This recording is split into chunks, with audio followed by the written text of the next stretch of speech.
Hello and welcome to GreenBytes Wednesdays. GreenBytes Wednesdays is a podcast series where we facilitate critical conversations and steer consciousness when it comes to understanding the impact of our digital footprint across Nigeria's technology ecosystem. We hope that with this advanced knowledge, we can introduce you to some tools, trends, and best practices that can enhance your knowledge about digital sustainability.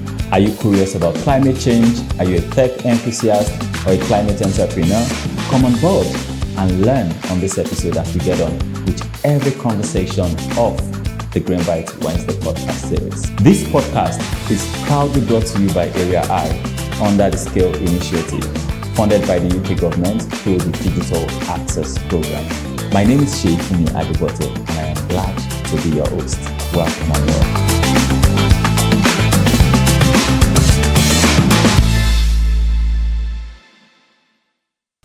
Google, Apple, Microsoft, Amazon.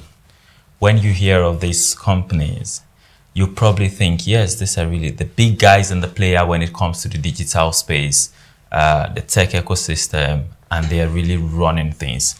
And you say that because you know about their financial standing, but not so much about their sustainability standing in many of the situations.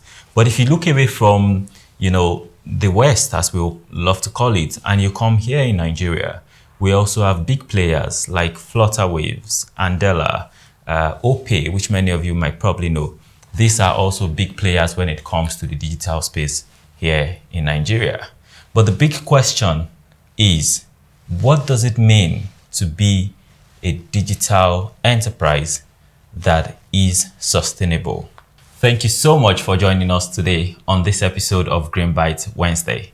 GreenBytes Wednesday is a series of podcasts that we bring to you every Wednesday, and the focus is on the digital space, understanding more around the tech ecosystem in Nigeria, and pretty much we look for resource persons, the best and brightest of minds, to have critical conversations that can help you, the listener, to steer within you, the listener, that consciousness about your digital footprints, about Nigeria's technological ecosystem that can help us to know the tools and the trends that is helping to advance digital sustainability. And GreenBytes Wednesday is a part of the Scale program. And Scale is the Smart Climate Awareness, Learning and Empowerment Program, Scale for Net Zero. And we're very excited to bring you this episode. Feel free to check out other episodes that we have. Feel free to share with your network, and you will find this wherever it is you listen to podcasts, from Spotify to Apple Music to YouTube, SoundCloud, wherever it is you find podcasts, you definitely find GreenBytes Wednesday there. Thank you once again for making out the time, and welcome to this episode of GreenBytes Wednesday. My name is Fumi Adebote. I'm your host, your guide, and today the conversation, like I said earlier, is around digital enterprise. What does it mean when we say sustainable digital enterprise? What exactly does it mean? And to answer these questions, I am very pleased to have with me Victor Akpan. Victor is the founder of Entry Plan. It's a youth-led organization that enables young people to acquire the skills that they need, especially the skills that are in demand when it comes to digital economy, when it comes to accessing global opportunities around the tech ecosystem. And together we'll be having these conversations around what does it mean to be a digital and sustainable digital enterprise. Welcome, Victor. It's good to have you on the podcast. Good to have you here. How are you doing today? Very well, thank you. Great. I probably did not introduce you very well, and many times I love to sort of pass the mic to my guest and say, okay, do you want to introduce yourself? Did you have like a PhD yesterday that is not in your profile and you want to share? Thank you so much, Shay. So I am Victor Akpan, co-founder of Entry Plan Limited. So what we do is we actually enable young people to acquire in-demand digital skills, and as well that digital skills they need in the digital to participate in the digital economy, and also access other equitable opportunities such as decent jobs, internships, scholarships, and volunteering engagement on the continent. Yeah. And I know that in the last 5 years or so, you've worked with thousands of people, over 3,000 people, and sort of trained small businesses. But we've talked about digital economy. We've mentioned it 2 or 3 times, even before we get into this conversation. Maybe we can start with that. What is the digital economy? Oh, digital economy so most people actually think of it as a very big word, but basically it's just having access to the internet, participating in digital space, that's having a digital skill or building technology solutions that solve environmental problems that we have in now. Interesting. And do we have Nigerians, or how would you say Nigerians are playing in this digital economy? Yeah, we have these digital initiatives in Nigeria. So one that's been launched by the federal government, which is 3MT2 program to enable 3 million young Nigerians to acquire digital skills. There are other projects like the JICA project for startup founders who want to launch sustainable tech solutions in partnership with NIDA. Okay. And I dare say that Scale is also one of those projects that is allowing or sort of affording many more people to engage, to know more about the digital ecosystem and to be actively a part of it. No doubt over the years, we've seen that Nigeria technological sector has grown when it comes to emerging technologies, when it comes to innovations that companies are bringing out, when it comes to hub or co-working spaces that is very much focused on digital advancements. So we've seen this growing and we're very pleased. We've also seen some Nigerian companies grow to become unicorns. And while that is exciting, we cannot take away the environmental impact. What does this mean when we think about the environment? What does this also mean? What does this also mean for companies when it comes to their long-term vision? Not just thinking about, okay, the money we make and the solutions, but in the next 20 years from now, where do we want to be?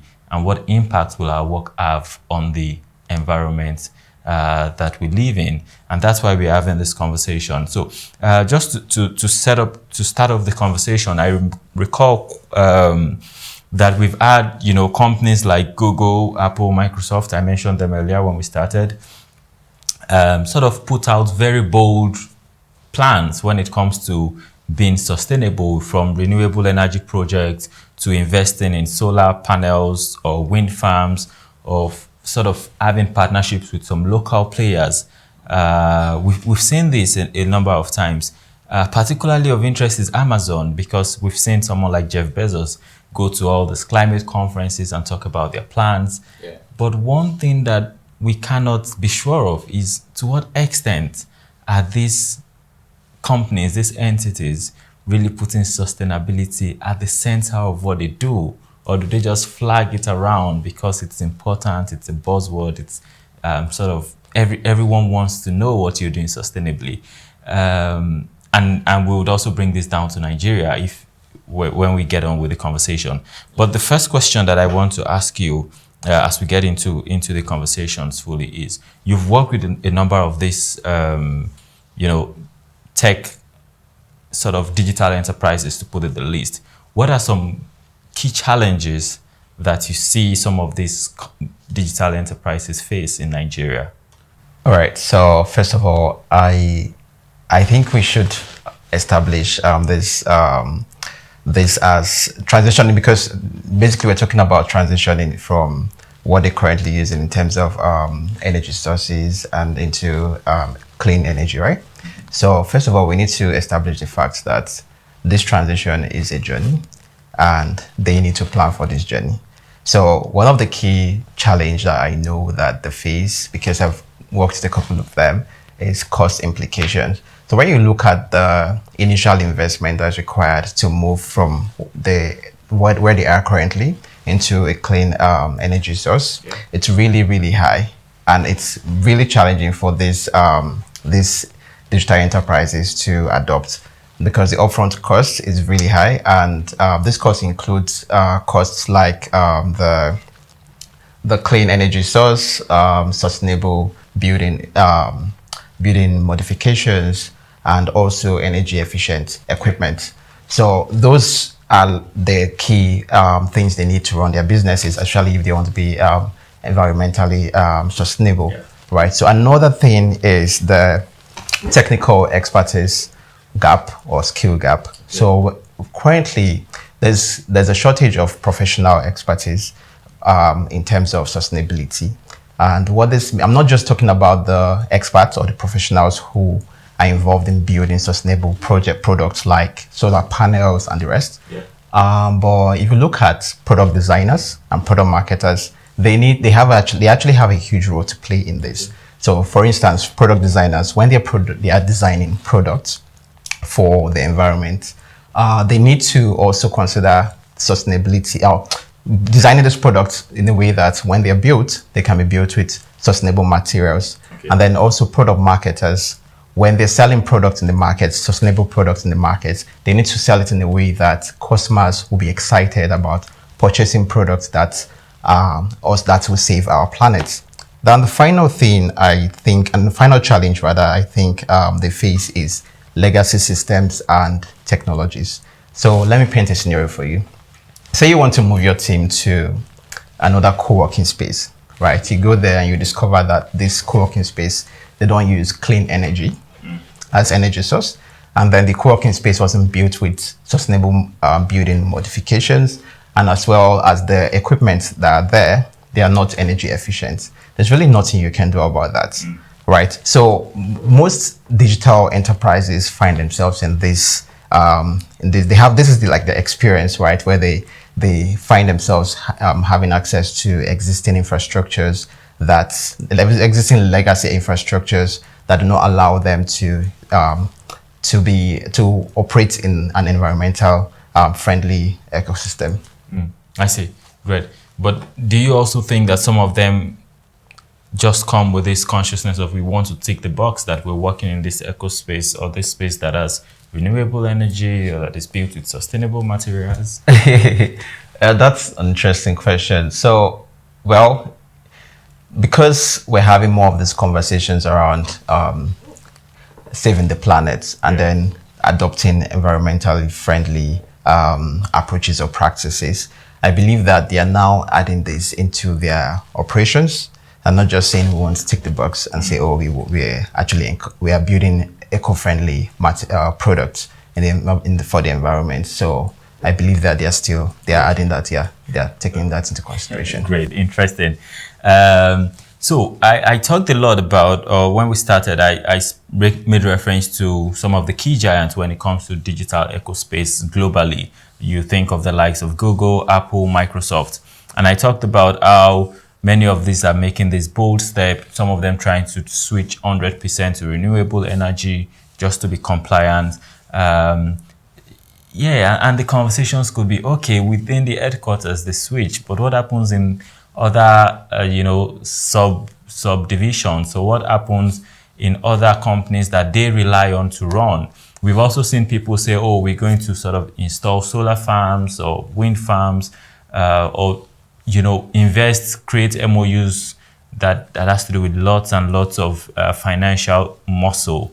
But away from that, we've also seen a few digital enterprises that are more particular about, okay, how do we recycle these hardwares of the things we produce? How do we incorporate, like you said, some more sustainable materials or use recycled materials to build new products? Or how do we see that the things we design are even long-lasting than it's been in the past? So these are some examples when we think about what companies can do to become more sustainable. But being a key player in the field, my question to you will be, beyond these very usual or sort of textbook ideas, have you seen some innovative ideas or some innovative approach that some digital enterprises are bringing to the fore when it comes to transitioning from business as usual, as we call it, to becoming a truly sustainable digital enterprise? Yeah, sure. So a couple of them. I know of the power partnership agreement that's actually ongoing. So this is where companies go into long-term contracts with energy providers, such clean energy providers. Okay. While this is actually basically to help them to, move into a sustainable operation model that will help them become environmental, may help their products become environmentally friendly, and as well reduce energy consumption with smart cooling systems, while also investing into renewable energy projects out there. So power purchase agreements is one thing that they currently do. And then I've also seen AI powered optimization. This is where companies actually leverage AI technology to optimize their data center operations, and also, like regulate the cooling systems in their businesses. So another thing is location strategy. So this is really interesting because I've seen companies use this strategy to locate or place their data centers in regions where there's abundant renewable energy resources and also favorable climate conditions for natural cooling. Yes. Okay. You talked twice, you made reference to these data centers and the cooling systems. Can you walk us through what this means in practice? All right. So for data centers, especially AI systems, right, they consume lots of energy. So they have like data centers where they store data, right? It's like buildings and systems, computing systems in there. And these systems actually get heated up over time. And so they need cooling systems to like cool them down so they don't blow up, right? So if you have AI optimized data centers in a way that the cooling systems are regulated such that they don't consume so much energy, but then the system is also cooled. And I also mentioned the location strategy where they situate these data centers in regions with natural cooling or climate cooling systems. Okay, interesting. And if you missed it, on one of the previous episodes, we talked about 100 words. So when you open your AI, these large language models, for example, ChatGPT, and when you put 100 words, one of our colleagues or one of the guests on the previous episode said it consumes as much as 25 liters for it to run through that. And I just imagine the millions of words that people are putting into the system and what that means also for the impact on the environment. Yes. Yeah, and I also think it could become a lot more, because if we look towards the future now from where we are, and we think, what will happen? What innovations are we going to see 5-10 years down the line? What's the future of sustainable digital enterprises? Do you, from where you see it right now, if you just close your eyes and envision 10 years from now, where do you see digital enterprises going, sort of reaching? And how would you say that they keep sustainability at the core of that journey from here to there? Yeah, so for the future, I believe more companies would actually embrace circular economy integrations, whereby they're able to, adopt circular economy principles and design projects or products that are environmentally sustainable. And by circular economy, if you could just break it down for the listener. Yeah, so basically, this is where they are able to build products that eliminate waste and through reuse, repair, and there's also recycling from the outset. Yeah, so that's the whole idea around the circular economy. Okay. Yes. Then another thing that I believe would happen in the future is green AI development, whereby AI projects rather are actually going to be developed with sustainability at its core. And then this is where companies will be utilizing energy efficient algorithms and sustainable computing practices to minimize environmental impact. And then another thing that would happen is tech designs. The tech designs will change. So this is where companies would actually adopt nature-inspired designs or solutions in both hardwares and softwares. Because currently, if you look at our hardwares, the way they are designed, they are not designed for recycling, right? They're not designed. They are even for repairs. Like if you look at some brands, I don't want to mention brands, right? They create new versions every year, and then what happens to the old ones? Like, where do they dump them, right? What happens? How do they get them back to recycle them into new products?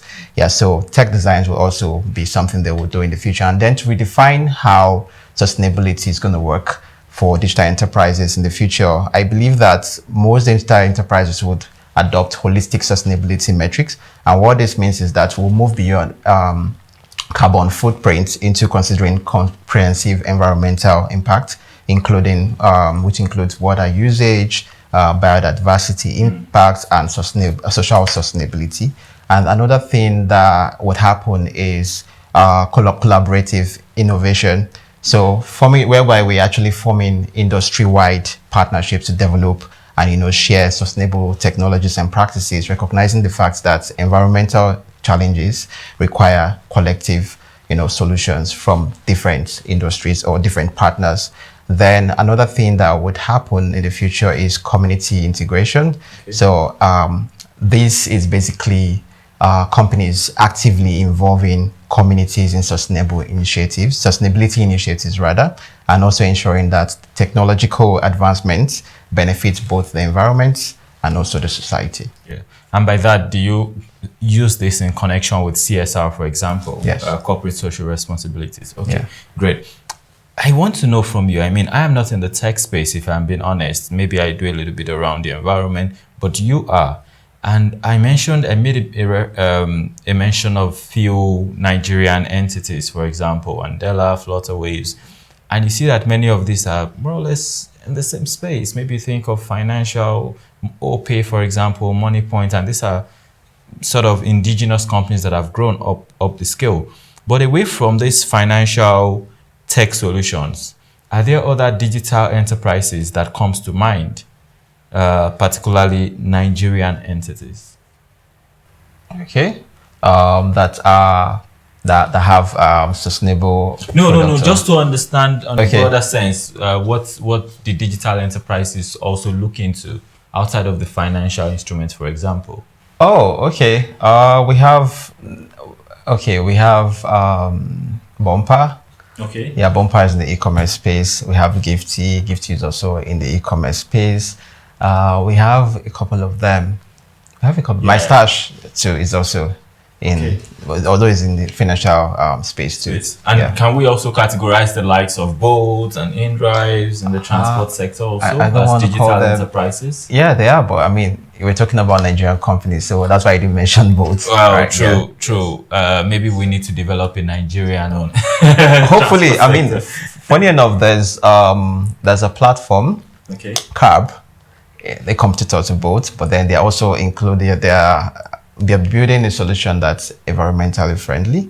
So how that works is that they're helping the Bolt drivers convert their cars into CNG vehicles. Yeah. So it's like an incentive they actually give them for using their app to get rides. You understand? And they help them convert it. So they pay for the cost of conversion, and then over time they get the fee, they get the cost back from the drivers. See. Yeah, that's really interesting. Yeah, it's owned by Nigerian.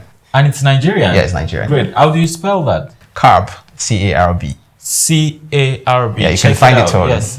I'm very curious to hear more about it or to read more about it. Thanks for joining us. It's GreenBytes Wednesday. I'm having conversations with Victor Akpan, and we've been speaking about what it means to be a digital enterprise that is measured not just by your financial strength, but also by sustainability and your care for the environment. We've sort of discussed quite a lot, but as we go on with this conversation, I am thinking, if I, as a very newbie in the space, want to set up a digital enterprise, or even as someone who's been in the space but has been running a digital enterprise as a digital enterprise without that sustainability component, and right now I'm seeing all of these sustainability components, and I sort of understand the need to become more sustainable.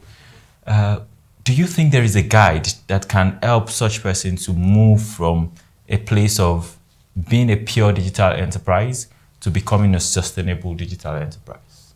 Yeah, so I wouldn't say there is a guide out there, right? So rather, I believe there are so many climate change advocates out there. They're more like influencers. They teach people the essence of being sustainable and the whole guideline, the whole process on how they can actually move from their current states to actually becoming a sustainable digital enterprise. So there are advocates out there they can actually look out for. And also, there are conferences they can attend. I mean, when they attend those conferences, they get enlightened on the things they need to do, how the steps they need to take, what they need to do to, become sustainable. And I believe that when over time, I believe the United Nations or development organizations that are pushing for sustainability, I believe that they will be able to bring up frameworks that allow newbies to be able to start from scratch from wherever they are or whatever stage they are into becoming sustainable. And with different approaches, because we can't just say all the digital enterprises will have the same approach to become sustainable. Some just need renewable energy sources, others just need sustainable building modifications, and the others just need energy efficient equipment to run their operations.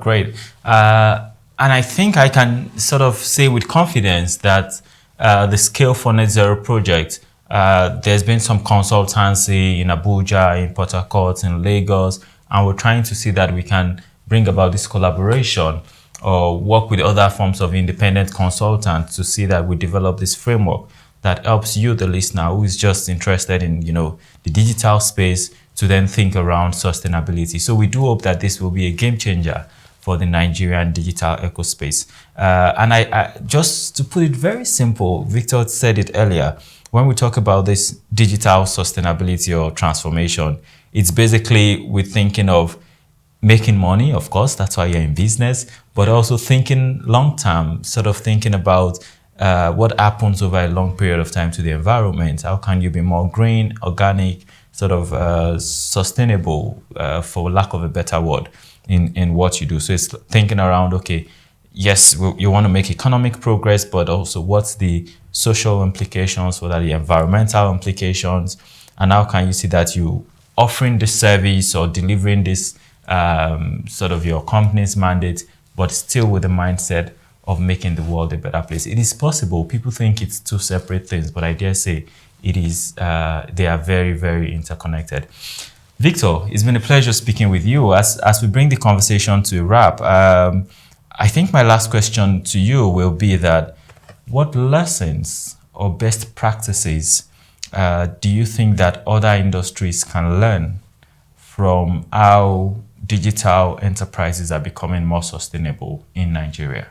All right. So lessons, I would actually just mention three for now. So I've seen tech companies or tech leaders in the tech ecosystem leverage digital, what's it called now? Data-driven decision making. Okay. They've actually done supply chain transformation, and they've also done employee engagement. So for now you have to explain this, yes. one after the other. Yeah, so for data-driven decision making, these tech companies actually leverage data analytics to measure and track their environmental impact. And this is one lesson that upcoming tech companies or digital enterprises can leverage to also measure and track their environmental impact and become more sustainable. And then for supply chain transformation, I've seen leading tech companies, create greening. They try to green their supply chain through vendor requirements. So there are some things that when they give consultants or vendors like orders, they have vendor requirements ensuring that the products they are supplying to them are actually sustainable. That's another thing that they do. And also they have partnerships with other organizations that help them set up sustainable systems in place, especially clean energy systems, while they also invest into developing their own clean energy infrastructure. And this is also a blueprint that I believe other sectors can actually adopt. And then finally, I mentioned employee engagement. Yeah. You see tech companies these days, they actually engage their employees on sustainable initiatives, ensuring that this is also a part of their company culture. And this is also another lesson that other sectors can, adopt. Lovely. So much to take from this conversation. If you had to put it in one sentence, all of these conversations we've been having about what it means to be a digital ecosystem that is sustainable here in Nigeria, what do you think the take-home should be for the listener? Okay. Take-home should be that if as a listener, whether you're actually a digital enterprise or you're an individual who is consuming products from digital enterprises, for a consumer, I would say that you focus more on product purchasing or patronizing products that are actually environmentally friendly or eco-friendly products. So because I've seen some some fashion designers or MSMEs, right, in the fashion space who are actually upcycling waste materials, but then selling these upcycled material products rather is very difficult because people don't really buy them. Probably because, so when I did a bit of research, I discovered that it's because of the branding and the marketing. So they don't have those two. So it makes it really difficult for them to have like high demand for these products. So, but then as a listener who is a consumer, I would actually encourage you to actually purchase or patronize people who are building products with sustainable materials. And then for a digital enterprise, it's not too late to start. It's not too late to say that, oh, I want to build a business that's environmentally friendly so that we can save our planet. Thank you so much, Victor Akpan. My guest has been Victor Akpan, and if I could take one thing from this conversation, it's also that digital enterprises also have a role to play, and it's not just a subordinate role. It could be that digital enterprises in Nigeria can champion sustainability, can champion this sustainable transformation that we're all looking out for, and as we sort of build towards a greener, more sustainable, more responsible tech future. We know Nigeria is going to shake the world when it comes to the tech space, and we do hope that we do this with sustainability in mind. Feel free to check out the Scale for Net Zero website. We hope that in the coming days, you will be able to find and enroll for the Zero Digital Waste Compliance Essential course. And there you can learn a lot more when it comes to digital ecosystem, digital space. And maybe in the near future, like I said, we will have this toolkit that can help you as a business owner to transit or become more sustainable. That's the size of the package of GreenBytes Wednesday on this episode. We've been discussing what it means to be a sustainable digital enterprise. Thank you once again, Victor Akpan, for your time, for your insights.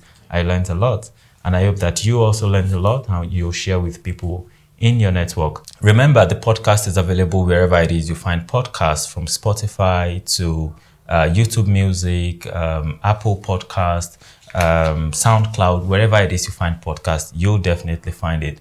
I want to say thank you again to the UK government for making it possible for us to bring this series of episodes of the GreenBytes Wednesday as part of Scale for Net Zero program. Thank you, and till the next time, keep doing all you can to make the world a better place, and remember, every little action of yours counts. Bye for now.